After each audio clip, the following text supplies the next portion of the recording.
Alors il leur ouvrit l'esprit. Afin qu'ils comprissent les Écritures. Et il leur dit, ainsi il est écrit que le Christ souffrirait et qu'il ressusciterait des morts le troisième jour. Et que la repentance et le pardon des péchés seraient prêchés en son nom à toutes les nations, à commencer par Jérusalem. Vous êtes témoins de ces choses. Amen. Chers de Dieu, bonjour. 2 dimanches après la Pâque, nous voici à nouveau devant la parole de Dieu. Après la résurrection, Jésus s'est présenté à ses disciples à plusieurs reprises et de plusieurs manières.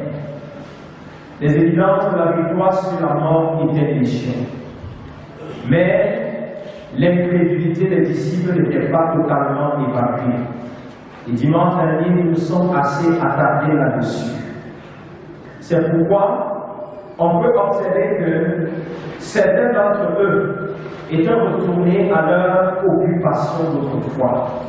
Sur le chemin de l'Emmaüs, Jésus rencontre 2 disciples dont le nom d'un seul est évoqué, Cléopas. Il révélait des chants. Il chemine avec eux sur une distance considérable, mais ces derniers, masqués par leur incrédulité, ne parviennent pas à le reconnaître. Il lui exprime plutôt leur désespoir, leur désarroi et même leur déception. Ils disent, nous espérions que ce serait lui qui délivrerait Israël. Mais avec tout cela, voici le 3e jour que ces choses se sont passées. Il est vrai que quelques femmes d'entre nous ont fort étonnés. S'étant rendu le grand matin au sépulcre et n'ayant pas trouvé son corps, elles sont venues dire que des anges leur sont apparus et ont annoncé qu'il est vivant. Quelques-uns de ceux qui étaient avec nous sont allés au sépulcre et ils ont trouvé la chose comme les femmes l'avaient dit, mais ils ne l'ont point vue. Ces paroles de ces 2 disciples dites à Jésus donnent de comprendre que malgré tout ce qu'ils avaient entendu au sujet de la résurrection, ils ne croyaient pas. Croyant enseigner un étranger au sujet des choses qu'ils ne connaissent pas, ils ont plutôt fait un étalage de leur incrédulité et de leur incapacité à garder les paroles des enseignements de leur maître. Il a fallu que Jésus leur ouvre l'intelligence pour qu'ils le reconnaissent et qu'ils communient par la suite avec eux. Émerveillés par ce qu'ils ont expérimenté avec Jésus, ils rapportent aux autres une énième preuve de la résurrection. Et pour que la confusion ne continue pas à régner au milieu d'eux et qu'ils persistent dans le doute et l'incrédulité, Jésus va se montrer à tout le reste des disciples, aux 11. Comme il y a quelques années, pendant la traversée de la mer, ils ont cru une fois de plus être en face d'un esprit, ou mieux, d'un fantôme. Malgré tous les témoignages qu'ils ont jusque-là reçus, ils continuent de croire que la résurrection du Christ est un leurre. Ils signent et persistent dans la stupéfaction, mais ils oublient que la peur est l'un des plus grands obstacles à la foi. Celui qui a peur ne fait confiance à personne, même pas à lui-même. Tout le monde, pour celui qui a peur, est un danger qu'il faut craindre. Celui qui a peur craint tout et dramatise tout. C'est la peur d'ailleurs qui pousse plusieurs à recourir à des puissances occultes pour se sentir en sécurité.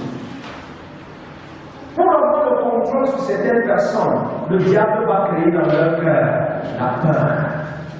Les tyrans de ce monde, dans l'intention d'assujettir ceux qui dirigent, créent la psychose dans les esprits pour les atterrer afin de les contrôler le plus aisément possible.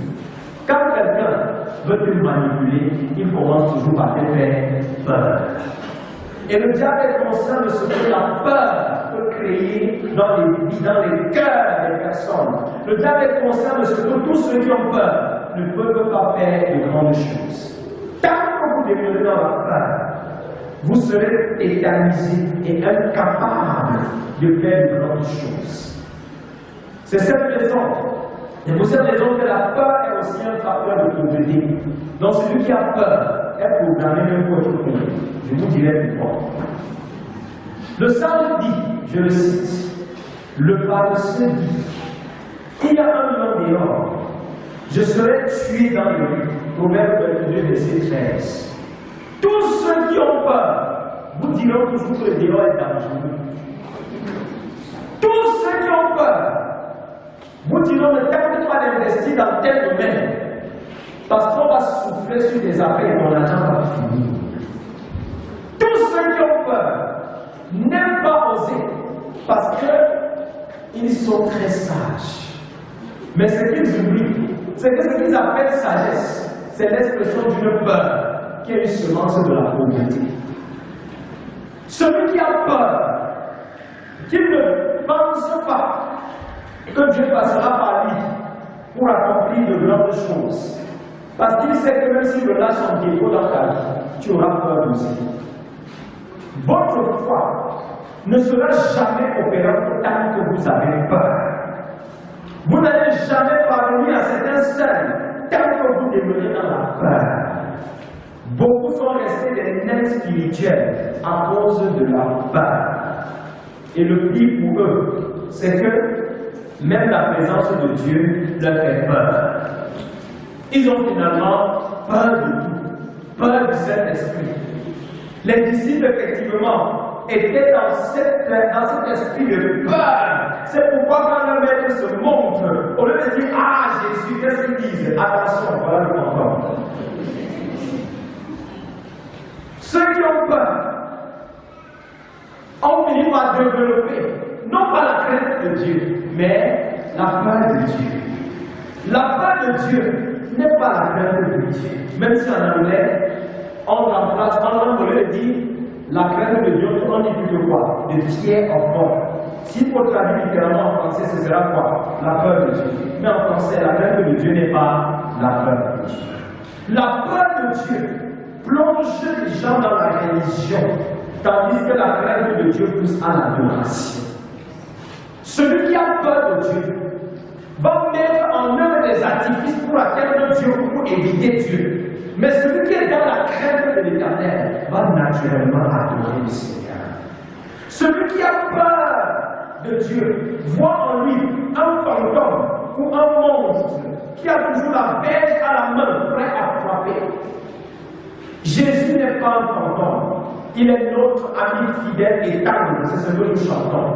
Jésus n'est pas un fantôme, mais il peut se révéler à tout le monde. Et s'il s'est montré aux disciples après le témoignage des 2 d'Emmaüs, c'était effectivement pour que l'esprit, ne sais pas, de fantôme qui était venu se loger en eux disparaisse une fois pour toutes. Quand il se montre aux disciples, il les interroge en ces termes. Pourquoi êtes-vous troublés? Et pourquoi ne pareilles pensées se lèvent-elles dans vos cœurs? Qu'est-ce qu'il y a? Qu'après tout ce que les femmes ont dit, Pierre a dit, les autres ont dit, vous continuez à être troublés. Pourquoi ne croyez-vous pas que je suis effectivement ressuscité? C'est ce que ça peut aussi pouvoir dire. Pourquoi ne croyez-vous pas que j'agis? Pourquoi ne croyez-vous pas que je me suis montré aux femmes? Pourquoi de pareilles pensées doivent habiter vos cœurs? Effectivement, Jésus savait que ses disciples, à cause de la peur, ne croyaient pas qu'il est vivant, d'où ces interrogations. Ces mêmes interrogations de Jésus méritent d'être formulées à l'endroit de plusieurs dans le christianisme moderne. Malgré ce que Dieu fait, leur cœur reste fermé. Ils appellent les miracles de Dieu actes de magie et persuadent les esprits faibles à voir en ceux qui révèlent Christ avec puissance et avec autorité comme des suppôts de Satan qu'il faut éviter. Certains vous diront que les serviteurs de Dieu qui ont accepté de laisser Jésus les utiliser, c'est ceux que vous devez éviter.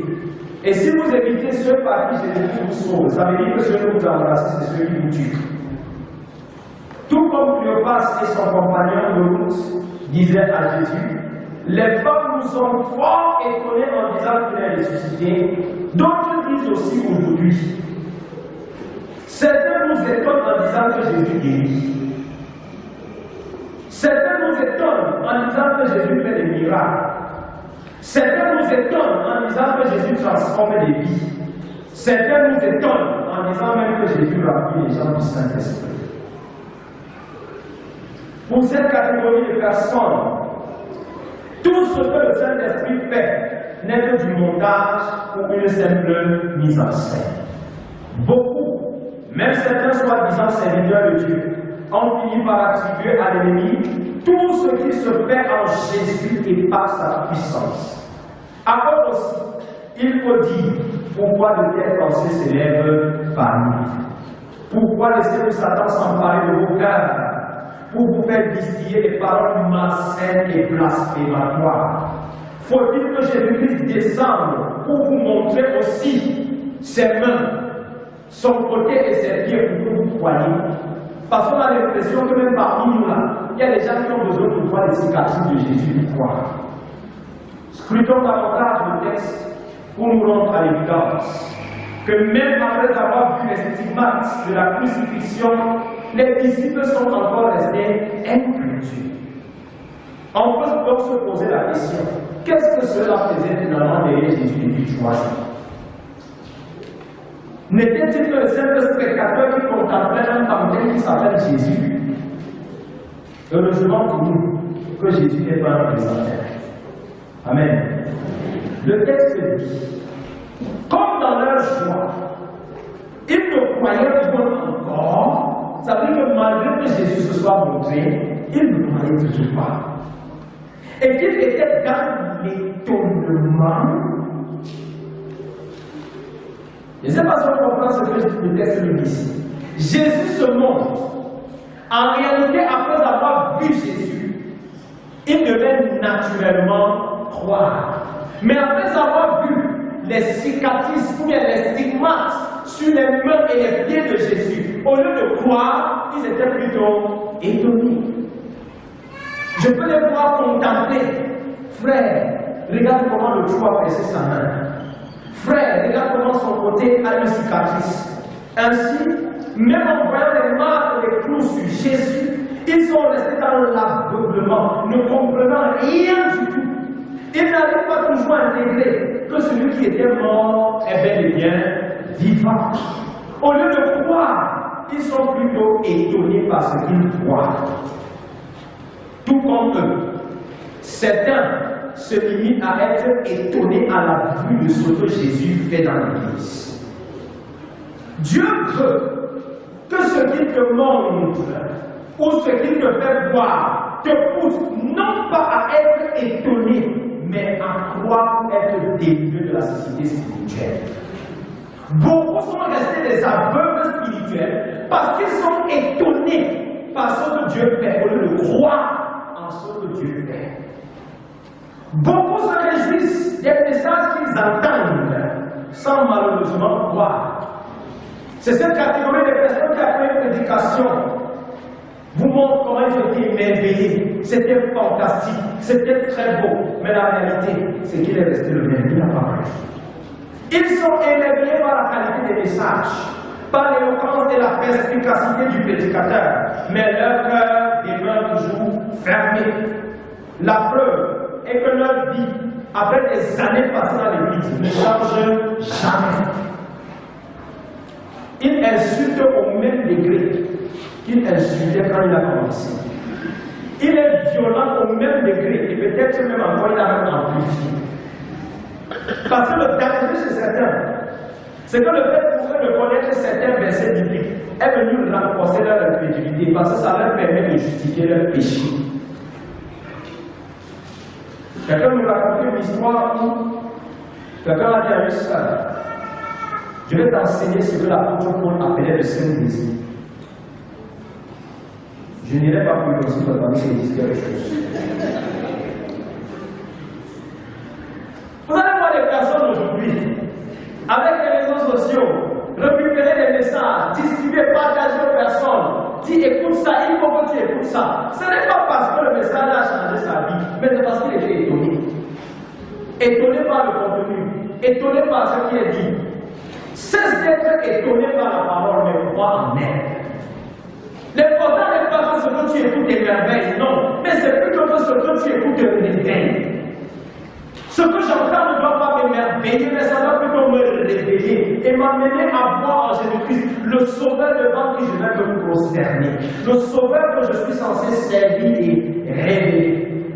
La foi n'est pas l'étonnement ou l'émerveillement, mais la foi va au-delà de ces choses. Après avoir mangé en leur présence, pour qu'ils soient convaincus de ce qu'ils ne sont pas dans une sorte de fake story, c'est-à-dire une histoire fausse et inventée, Jésus fait une chose formidable et salvatrice à leur endroit. La Bible dit au verset 45, il leur ouvrit l'esprit. Il leur ouvrit l'esprit. Dis avec moi, il leur ouvrit l'esprit.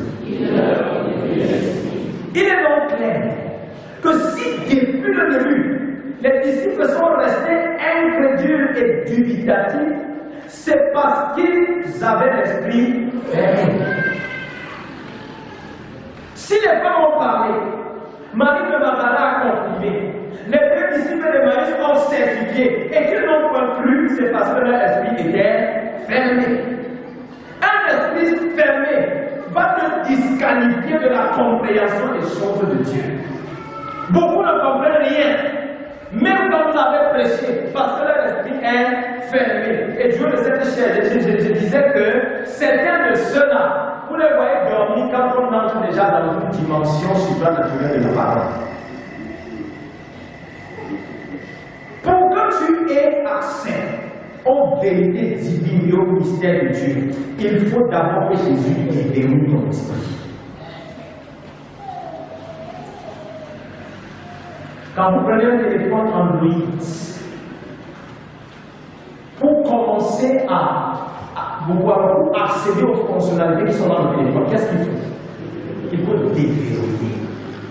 La parole de Dieu, les choses de Dieu, c'est comme un téléphone Android. Tant que le téléphone n'a pas été déverrouillé, tu ne peux pas accéder à ses fonctionnalités. Jésus n'a pas déverrouillé ton esprit. Il y a des choses que tu ne comprendras jamais. On dira que tu as passé beaucoup d'années à Babel, tu étais là depuis la fondation, mais ton esprit est cadenassé. Tu étais de ceux qui ont posé les premières pierres, comme certains me racontent une histoire. Je n'étais pas là à matin, mais je ne connais pas la vie de certains qu'on était à matin.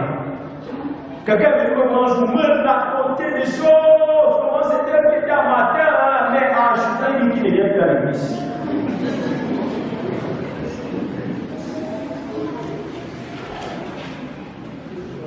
Pourquoi ces choses arrivent dans la vie de plusieurs? C'est parce que leur esprit est fermé. Si beaucoup sont devenus limités et bouchés, c'est parce que leur esprit est fermé. Quand on se pose la question, fermé par quoi? Par leur syncrétisme. Ils sont tantôt ici, tantôt dans les traditions. Et je vais te dire une chose. La Bible dit que si tu n'es ni chaud, ni bouillant et que tu es tiède, qu'est-ce que Dieu fera? Il te vomira. Ton esprit est fermé parce que tu es tiède. Tu es un crémondaine.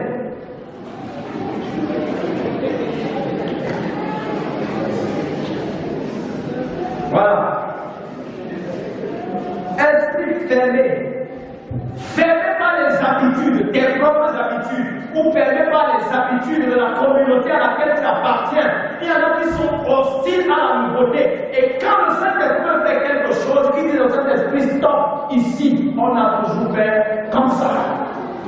Ça fait les esprits. Fermez parfois ce que vous avez hérité de vos pères. Ah, nous n'avons pas reçu ça. Nous n'allons pas prendre la part du blanc jusqu'à oublier notre part. En faisant la part du blanc, n'oublions pas d'où nous venons. Ça là, c'est des cadenas que vous achetez pour fermer votre esprit. Beaucoup croyant être sages, et comme dit les Écritures, se vantant d'être sages, ils sont devenus fous. Se vantant d'être très intelligents, ils ont exposé leur folie. Se vantant d'être sages, ils exposent le fait pour eux d'être là depuis et ne rien saisir, de rien comprendre. Vous comprenez maintenant pourquoi certains peuvent porter la parole de Dieu et on ne voit aucun fruit. Parce que lui-même qui porte la son esprit est fermé. Vous comprenez pourquoi certains peuvent chanter des mélodies, ça ne vous fait rien si peut-être ça égaye votre chair. Lui-même qui chante, son esprit est fermé.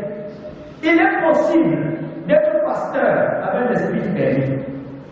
Il est possible d'être chanteur avec un esprit fermé. Il est possible d'être leader d'église avec un esprit fermé. Il est possible d'être une autre personnalité même d'église avec un esprit fermé. Ceux qui ont fait 3 ans derrière Jésus, ils ont vu les miracles, ils ont vu les résurrections, mais leur esprit était fermé. Ça fait bizarre, mais c'est vrai. Qu'est-ce que Dieu ne t'a pas fait voir? Qu'est-ce que Jésus n'a pas fait voir, certains? Qu'est-ce que certains n'ont pas expérimenté avec le Seigneur? Mais ça n'a pas empêché que leur esprit restait fermé. La preuve, c'est qu'ils ont eu foi. J'ai parlé des fois saisonnières. Ils pensent que Dieu vient en certaines saisons et en d'autres saisons il va en congé. Le Dieu plus c'est bon n'est jamais en congé. La Bible dit le sommeil ni le dort. Les disciples avaient l'esprit fermé, pourquoi? Et ça c'est la raison pour laquelle plusieurs aussi ont l'esprit fermé, à cause de la peur qu'ils avaient. Ils avaient tellement peur, vous voyez qu'au départ ça peut paraître comme un sentiment, mais ça finit par devenir un obstacle, une barrière. Et ils ont peur. Ils ont tellement peur qu'ils voient Jésus que ne le reconnaissent même pas. Jésus vient. On leur dit, mon Seigneur et mon Dieu, comme Thomas a dit. Qu'est-ce qu'ils disent? Attention, voilà un fantôme. Et c'est comme ça que lorsque Dieu utilise un de ses serviteurs pour faire une chose, vous dites attention, méfiez-vous, c'est un magicien. Mais sachez une chose, si Satan peut faire quelque chose, Dieu peut faire au-delà de ce que l'ennemi fait. Si vous croyez que l'ennemi peut inspirer quelqu'un et l'utiliser pour faire des choses, sachez que Dieu peut aller au-delà de ce que vos yeux ont vu. Cessez d'être appelé par tout ce que vous vivez. Cessez d'être troublé par les discours que vous entendez et qui n'ont pas rien à voir avec l'évangile qui sauve et qui guérit. Cessez d'être de ceux-là qui sont conducteurs du peuple de Dieu avec un esprit fermé. Celui qui a un esprit fermé, c'est celui-là qui veut éclairer les autres. Tant que Jésus n'ouvre pas ton esprit, tu vas continuer à te perdre et à perdre les gens. Si tu sais Dieu sans qu'il ouvre ton esprit, tu seras un danger pour nous voyons. Si tu prêches l'évangile sans que le Seigneur ait ouvert ton esprit, tu seras un danger parce que tu diras des choses inventées. Vous comprenez maintenant pourquoi des fausses doctrines peuvent naître. Des fausses doctrines naissent de ce que des gens aux esprits fermés, n'ayant pas la révélation du Père, ont inventé leur part qu'ils proposent au peuple de Dieu. Il faut véritablement que Dieu ouvre l'esprit de plusieurs. Vivement, je prie que le Seigneur ouvre ton esprit afin que tu comprennes sa parole. Parce que tant que tu n'as pas saisi ces choses-là, l'ennemi continue de te tenir. Et tu vas confondre ton activisme à la spiritualité. Il y en a qui pensent que parce qu'ils sont trop partis et trop présents, ils sont spirituels. Ça, c'est une tromperie que l'ennemi a inventée à servir à plusieurs. Certains se disent que parce qu'ils sont trop engagés et trop présents, c'est comme ça qu'ils sont trop connectés. On peut rester dormi à côté de la lampe comme c'était autrefois et ne pas avoir accès à la révélation. Pourquoi? Parce que l'esprit est fermé. Élie était là, il dormait devant la lampe, mais Dieu ne l'a pas appelé. Dieu ne lui parlait même plus. Et plusieurs sont comme ça. Ils sont là, ils ont des charges comme nous là. Ils ont des charges, ils ont des responsabilités. Ils sont appelés présidents de tout ça là. Mais ça ne représente rien devant Dieu. Président avait un esprit fermé, tu es perdu. Pasteur, esprit fermé, tu es perdu. N'importe quel type de leader, esprit fermé, tu es perdu et tu perds les gens. Regardez comment ils sont sur le chemin, ils voient l'étranger. Ils racontent toute une histoire. Et le peuple de ce que c'est des perdus. Les femmes nous ont étonnés en disant qu'il est ressuscité. Alors que vous savez que Jésus, votre maître, vous avait dit qu'il faut qu'il meure et qu'il ressuscite. Et c'est la preuve de ce qu'ils étaient dans la paroisse du pasteur Jésus, mais n'écoutaient pas ses messages. Ces messages n'ont pas transformé leur vie du tout. On peut être quelque part où l'évangile est prêché, où ça descend comme le feu, mais on démarre dans un congélateur. C'est possible. Le Seigneur a dit, il ouvre leur esprit et commence à leur expliquer sa parole. Ainsi qu'il est écrit que le Christ souffrait, qu'il ressusciterait et que la repentance et le pardon des péchés soient prêchés à toute la nation en commençant par Jérusalem. Et il y en a disant quoi? Vous êtes témoins de ces choses. Comme j'ai ouvert vos esprits, allez ouvrir les esprits des autres. Comme je vous ai fait connaître qui je suis, allez me révéler aux autres. Maintenant que vous me connaissez, maintenant que vous avez cru en moi, vous pouvez prêcher maintenant l'évangile de la croix à ceux qui sont perdus. Notre monde a besoin d'être éclairé. Nous vivons dans un monde qui n'a pas de repère. Si nous restons dans une sorte de verrouillage spirituel, rien ne sera que nous. N'attendons pas que les politiques viennent changer la chose, eux-mêmes ça les dépasse.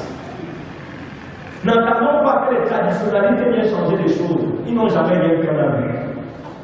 N'attendons même pas que les politiciens et autres se prononcent sur quoi que ce soit. Eux-mêmes font des promesses, parfois en faisant des promesses, ils savent pas ils vont prendre l'argent pour accomplir ce qu'ils ont dit. Et si Dieu n'éclaire pas les personnes, si Dieu n'ouvre pas l'esprit des personnes pour qu'ils viennent nous aider à sauver ce monde qui s'effondre, nous n'aurons que nos yeux après pour pleurer.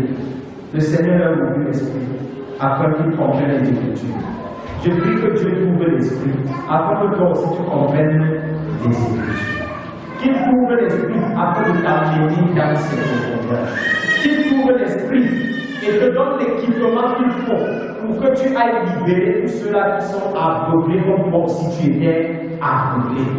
Si le Seigneur ouvre l'esprit, imaginez un peu une communauté comme nous, je ne sais pas combien nous sommes ce matin. On soit comme ça, éclairé et enflammé pour Dieu. Chacun gagne seulement une personne à Jésus. Vous savez ce que ça représente pour nous, que le Seigneur ouvre ton esprit et qu'il te donne de le connaître mieux que ce que tu as connu jusqu'ici. Soyez bénis au nom de Jésus. Amen.